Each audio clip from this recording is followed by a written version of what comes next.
Hello and welcome to our fourth CAHRS webcast of 2022.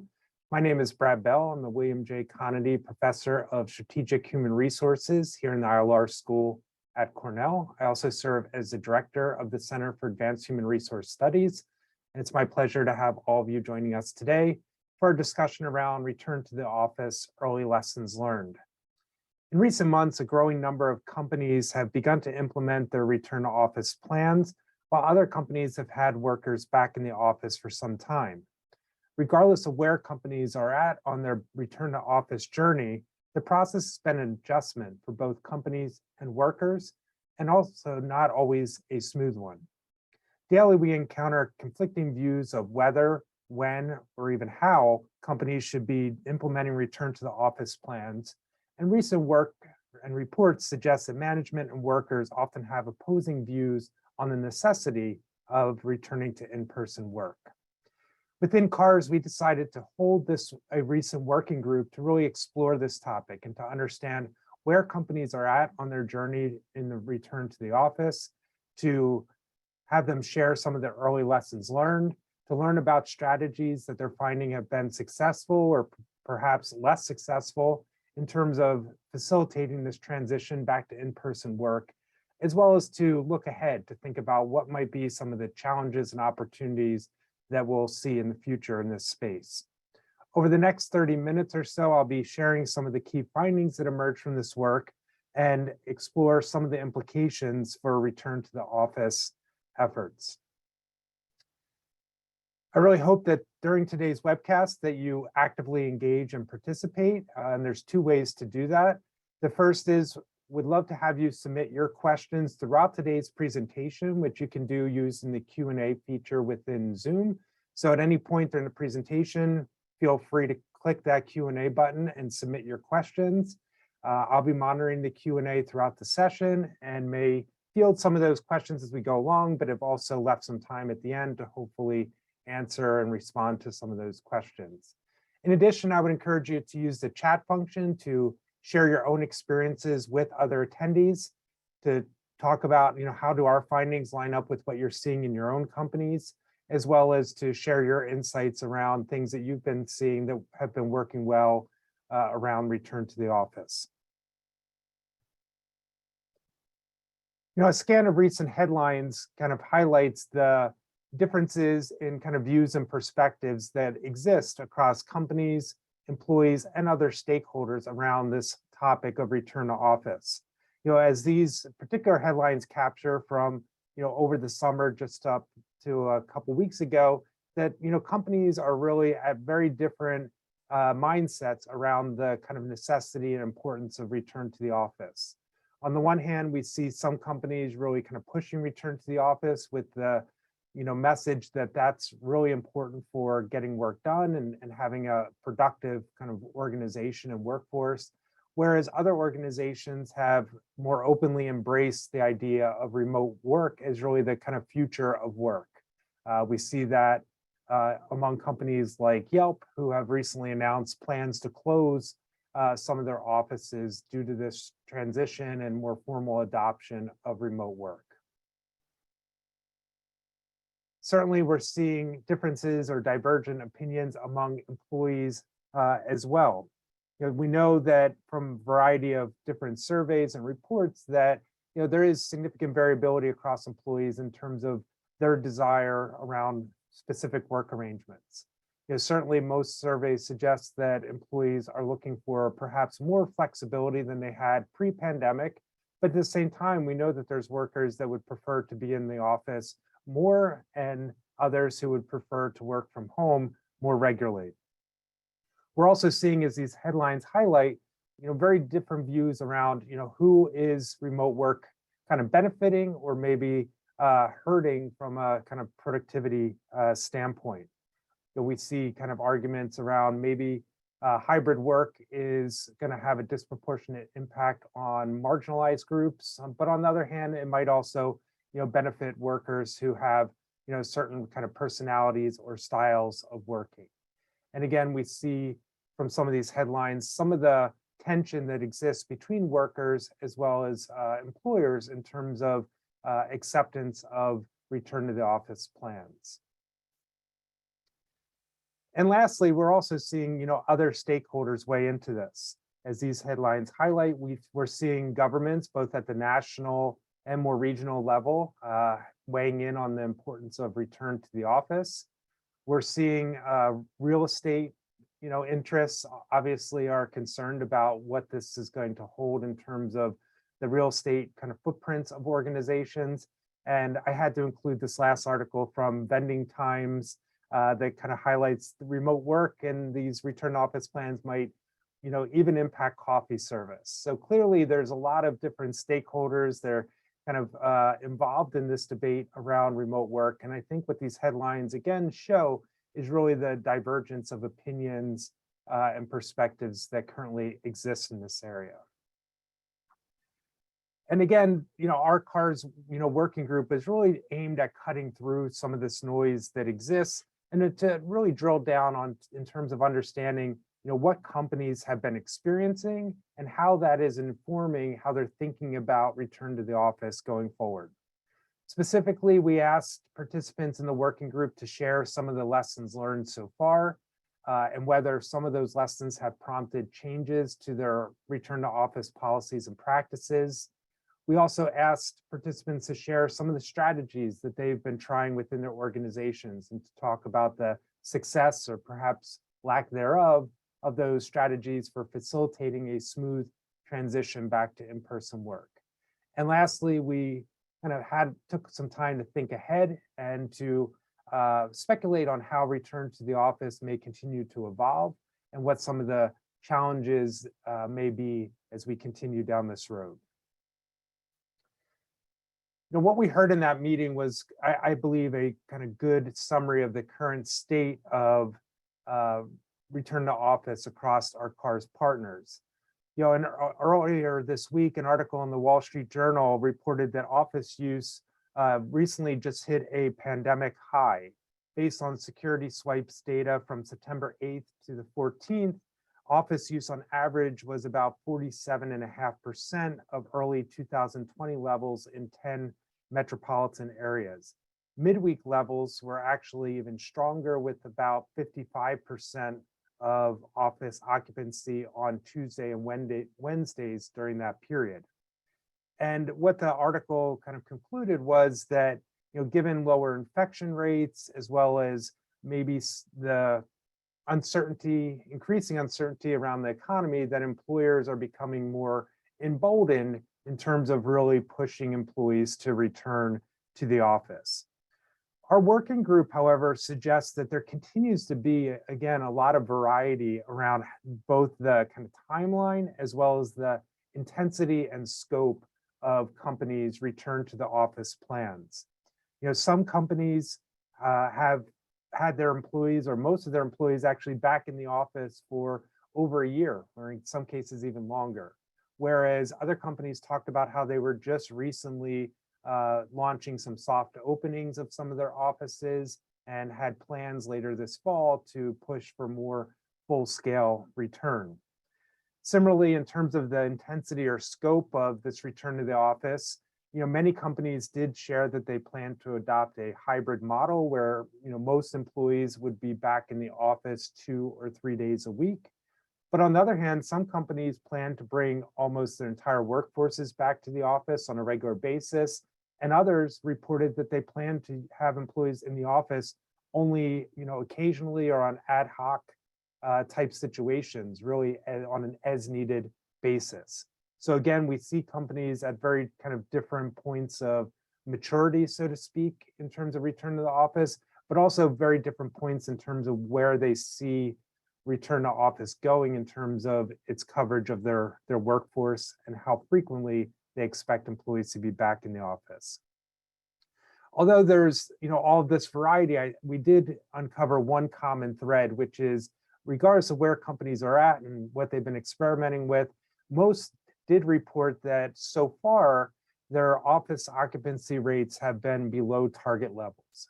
For example, companies that said they hope to have or plan to have employees back in the office 3 days a week on average are maybe seeing only that employees are in 2 or 2.5 days.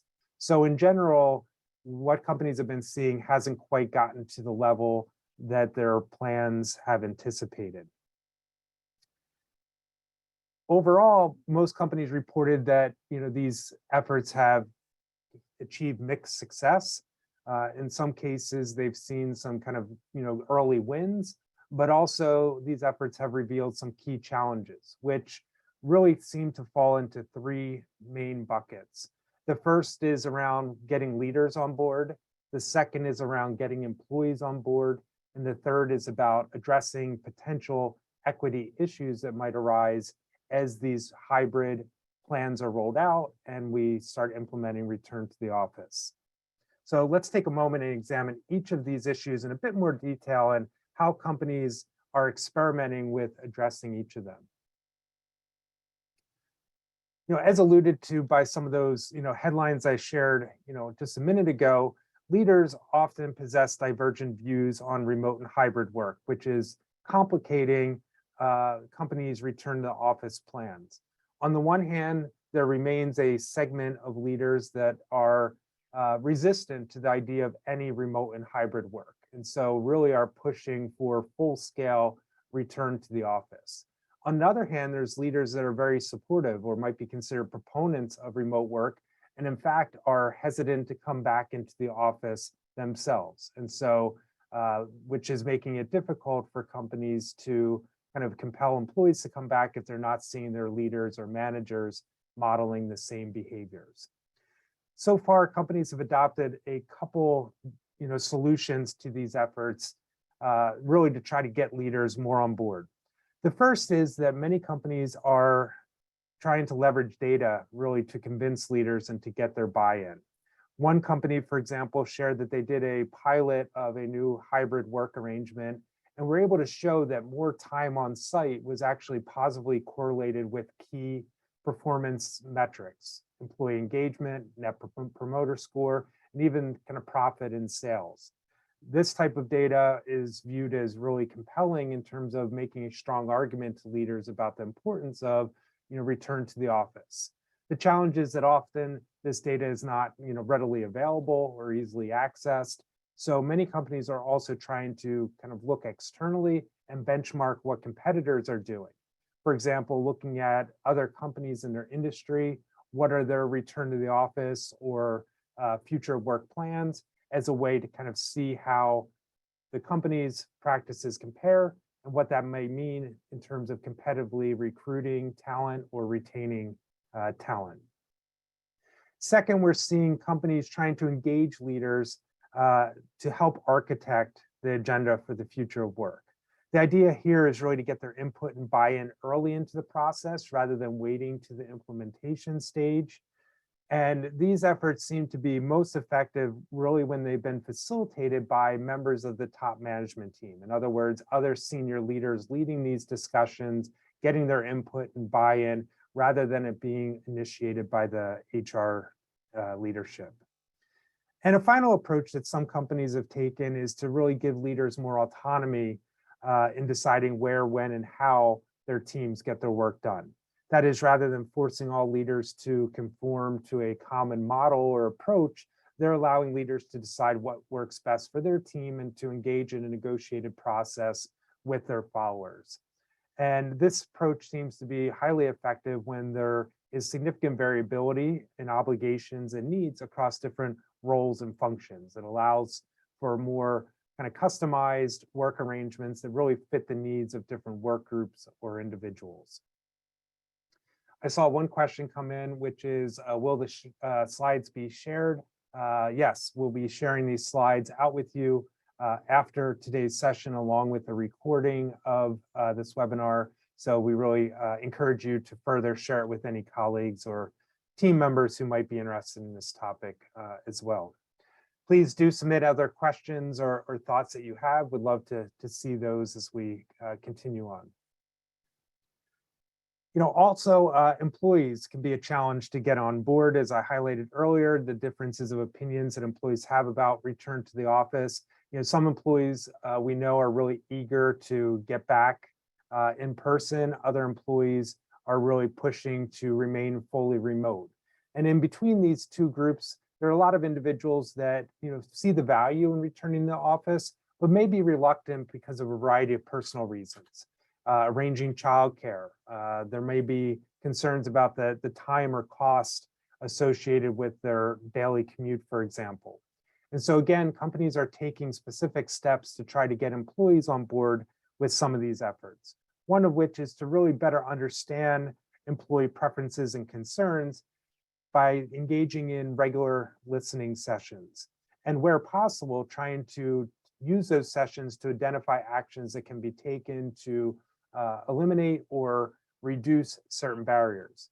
For example, we heard from some companies that they have actually started implementing financial support packages for employees to help offset the rising costs associated with things like childcare, pet sitting, or even the kind of gas needed to commute into the office each day.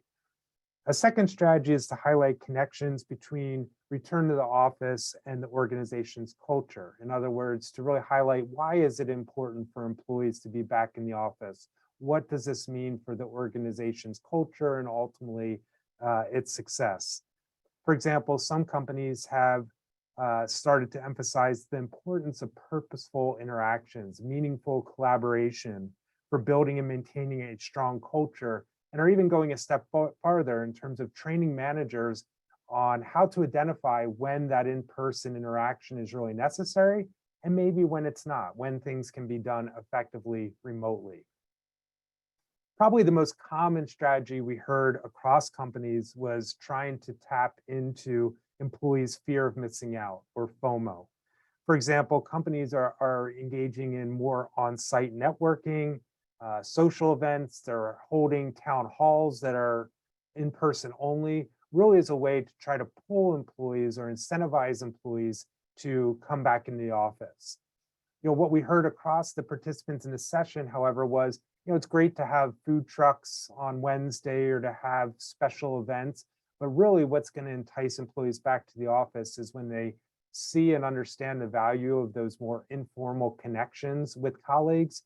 That's going to be the real incentive to get them back in the office. So that type of, that aspect of FOMO may be the real key to getting employees on board. The kind of last kind of challenge that we heard from companies has to do with potential equity issues. There are concerns going forward that these differences that we may see in work arrangements or the extent to which employees are or not required to return to the office may create equity issues, either real or perceived. This is probably most salient among frontline or essential workers who have to be in person to carry out their work and thus don't necessarily have the option of location flexibility. Many of these workers have been, on site, front and center throughout the pandemic, and are kind of wondering, what about them? What happens now as they see some of their colleagues getting this kind of enhanced flexibility? In these cases, some companies are exploring whether there's alternative forms of flexibility, such as around scheduling, that can be offered, as well as taking steps to try to really recognize the contributions and sacrifices that these employees have made throughout the pandemic. The reality, however, is that some of these roles, flexibility is just naturally limited given the way the job is designed and implemented. And so, it really came down in our working group, a discussion around, helping employees to understand and evaluate whether this particular job meets their current needs and preferences.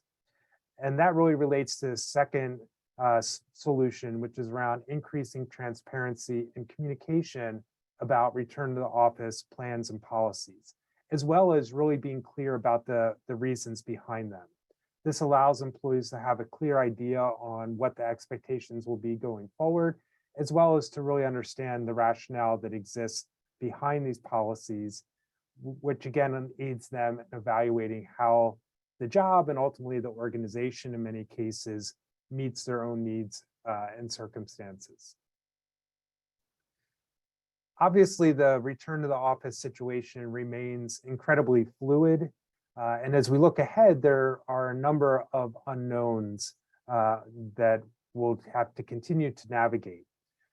There's, for example, many questions about the connections between return to the office and what it's going to mean for organizations' talent strategies. Right now, most companies, from what we heard, are not seeing that return to the office is a primary driver of employee turnover. There's been a lot of attention around the Great Resignation. There's been a lot of speculation that a lot of that has been due to companies either offering or not offering flexibility. And what we heard from companies is they're not necessarily seeing that. They're seeing that maybe based on their plans and how that aligns with employee preferences, it perhaps is leading employees to be maybe starting to look around, a bit more curious about what might be out there, or to answer those recruiting calls when they come in. But often employees aren't leaving necessarily because of flexibility. They're leaving because of better offers that are, higher salary, better job title, et cetera. So certainly it seems like return to the office and flexibility is, prompting this or playing a role, but it's not a primary driver currently. But how that changes depending on how the economy and labor market change in the months and years ahead will certainly be something to monitor. A second piece is, getting employees back to the office is certainly one piece of the puzzle, but really kind of thinking about how to promote connectivity and culture among an increasingly hybrid and dispersed workforce is probably the next frontier in this space. These will be challenges that companies will have to continue to tackle in the days ahead around how do we really build a cohesive culture and connect employees, regardless of where they may be sitting in the organization or their particular work arrangement, to their colleagues, their peers, their coworkers, and the culture at large.